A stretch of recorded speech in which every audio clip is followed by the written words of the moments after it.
funny because he said that, he doesn't even remember touching the ground. He landed on the people. They stood him back up, Yeah, he's like, we weren't having none of that. The fans are like, you're not putting that bad karma on us. I hear that. Okay, let me talk a little bit about the Cavs. Yeah. Preseason, Cavaliers. nothing to really get excited about except for the fact that we didn't have, LeBron, Kyrie, or Moondog last night.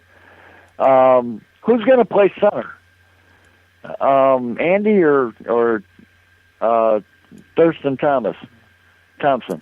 I gotta tell you, I don't know that it necessarily matters, to be honest with you. I mean, I kind of, I always say I'm always a fan of mentioning how coaches love to use the coach speak or whatever, and some people may think that's what Coach Blatt is saying when he says he doesn't necessarily look at a set of bench players as much as a second group of starters, a second group. And that's what I keep saying, the depth. Like, I don't know, I'm not talking about 11, 12, 13 on the bench, but I mean, I'm talking, you're looking at 6, 7, 8, 9. I think the Cavaliers can throw a whole nother 5 out there that can play with a lot of starting units in the league, I mean, obvious guys like Miller and Sean Marion, but they can still ball in the look at Sean Marion, by the way. He looks like he's turned back the hands of time 5 years here, man. I mean,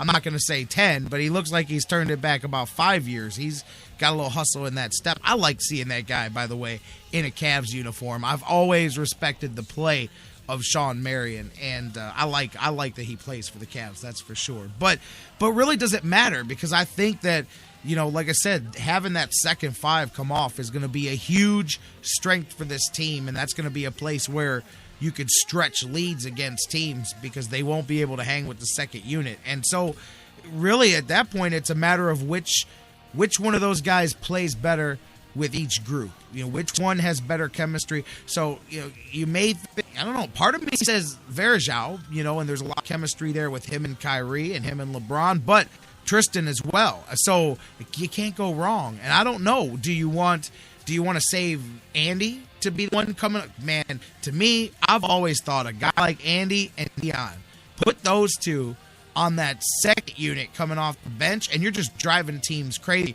because Andy's out hustling everybody, and Dion's just driving to the hole on everybody and just pushing. And man, both of those guys, high energy guys to come off the bench. But you can flip-flop that too, and you could say, Tristan as well coming off the bench and Andy starting. So I don't know. What do you think? What do you think? I don't know. I think Andy because he's been here the longest and he's earned the time. Okay. I hear you there, and Tristan can ball too, and I love Tristan Thompson. Like me too. So I'm kind of torn between both of them, but I just think out of I don't know if you want to call it been here the longest or whatever. Paid the dues, paid the dues. Put your time in. Paid the dues, so to speak. Yeah. I hear you on that. Now, is it just me, or I don't know how much attention people pay to how much time players get? But the coach has been like, I don't know, he has equal minutes, it seems like. Nobody gets any more minutes than the next guy.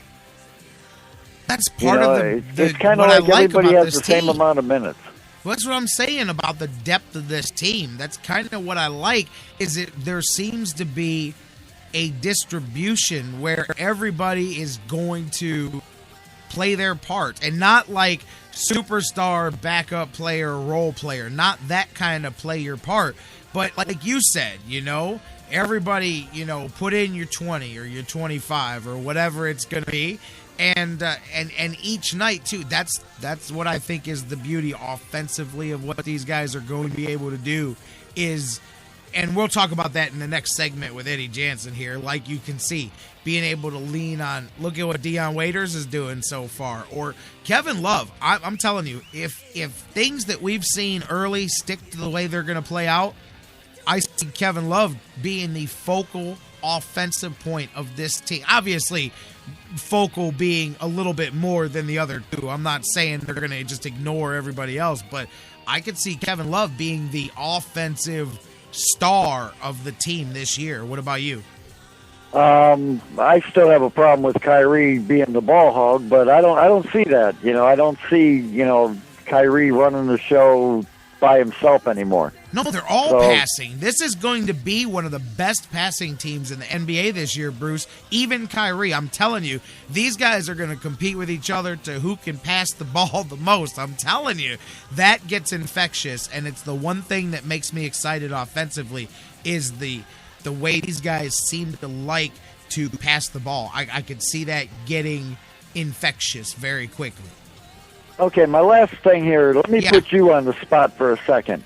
Yeah. A lot of people in the media, I don't know if it's just Cleveland or, our loser mentality or whatever you want to call it.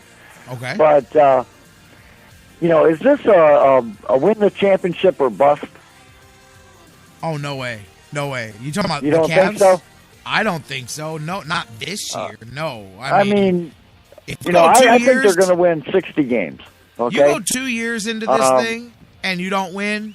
Okay, now this year, the pressure is obviously on to do well. I mean, they're going to be expected to make a run deep into the playoffs, but as long as you get Eastern Conference Finals or better, I don't think you can look at that as anything but a successful first season. And I think that's where they're going to end up.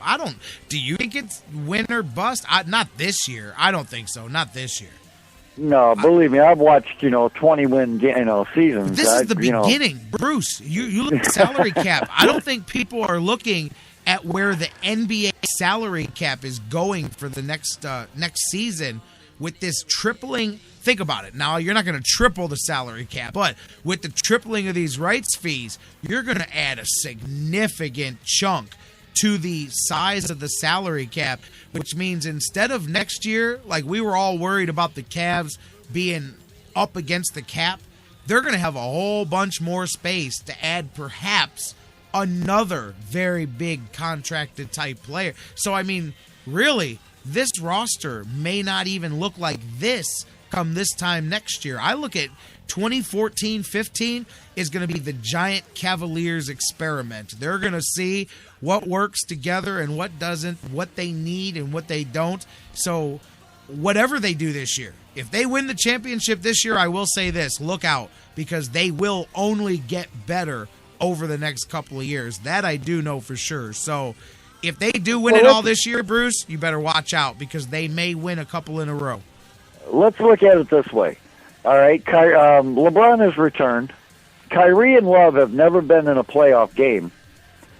And the coach has never even coached in this country. Say that again. Those guys have never been in playoff games. I mean, a lot of this roster has never been in the playoffs. That cannot be outspoken as to how important that's going to be in a Game 6 or a Game 7 of the Eastern Conference Finals. If you're in Chicago and these guys have been there and done that, that may be what costs you the game. One bad pass with a few seconds left, one turnover, that's all it takes. But you learn from that and then you come back. So this year is about making a run and seeing how far you can take it. Next year is then where expectations really start to creep in.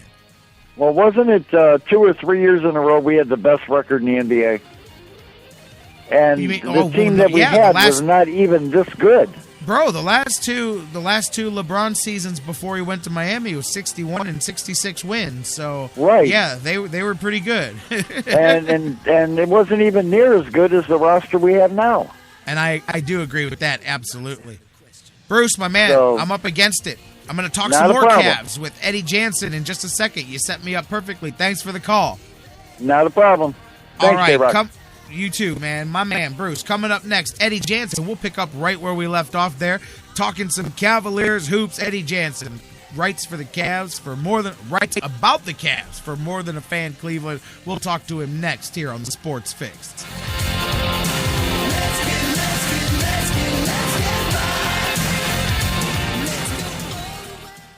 The Sports Fix, the show that asks the question, what you talking about, Lou? What you talking about, Lou? What you talking about? What you talking about? What you talking about, Lou? What you talking about? What you talking What you talking about, Will? What you talking about? What you talking about, Will? We'll be right back.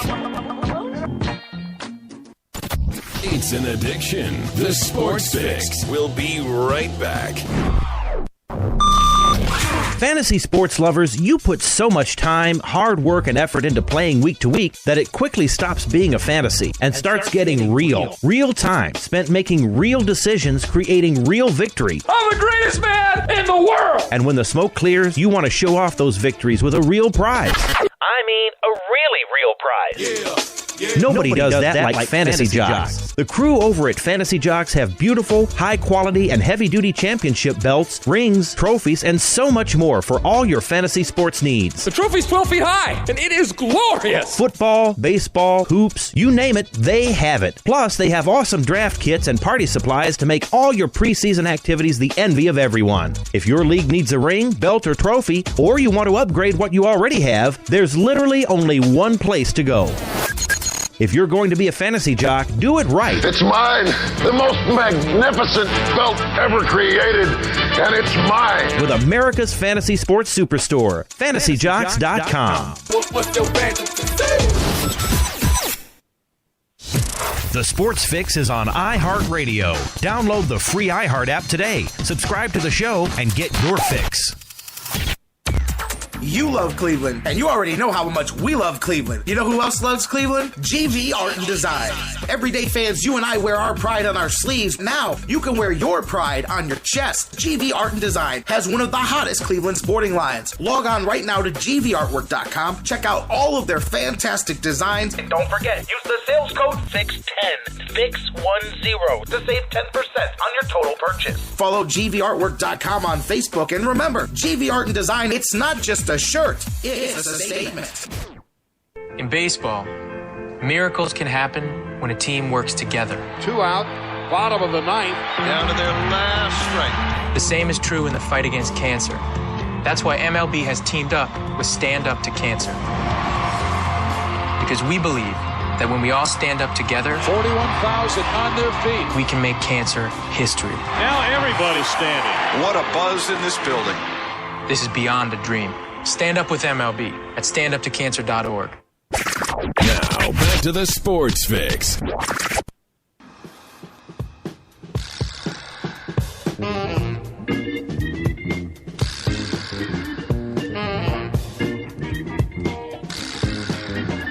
on, Cavs. Gotta make it happen. Welcome back to the Sports Fix, live across the Sports Fix Radio Network. J-Rock back with you, rolling on, getting ready to go to the phone lines in a moment. We were just talking to Bruce. He called in before the break, talking some Cavs. We're going to pick that conversation right back up. My man, Eddy Jansen from More Than a Fan Cleveland, going to join us here to talk some Cavs in a moment. Since we're going to the phones, you can no longer call. I'll open them back up for you guys later on. For now, Facebook, Twitter, email, do the thing. Facebook.com/The Sports Fix. Tweet with us at The Sports Fix, CLE Fix at AOL.com. As I said, going to the phone lines now. Let's pick up where we were at before the break, talking some Cavs. This time being joined by Eddy Jansen from More Than a Fan Cleveland. Eddy, how you doing? Welcome back to the show. Thanks, Jerry. I'm doing pretty well. Cavs looked pretty sharp last night, so life couldn't be better. Yeah, it was, preseason game. It is what it is, but definitely some things that I saw that I liked out of that. You're missing LeBron James. You're missing Kyrie Irving. You're missing Tristan Thompson. It's a, 3/5 potentially of your starting lineup, depending on which way they go at the center position. But first things first, I said it before the break with the caller. Kevin Love has shown me just already, and I already knew Kevin Love could play. I was curious if he could play defense on a real team, but we knew he could ball. But I'm telling you now, the offensive superstar of this year's Cavaliers team is going to be Kevin Love. It's not going to be LeBron James. Kevin Love is in the catbird seat to be the beneficiary of this summer for the Cavs more than anybody else.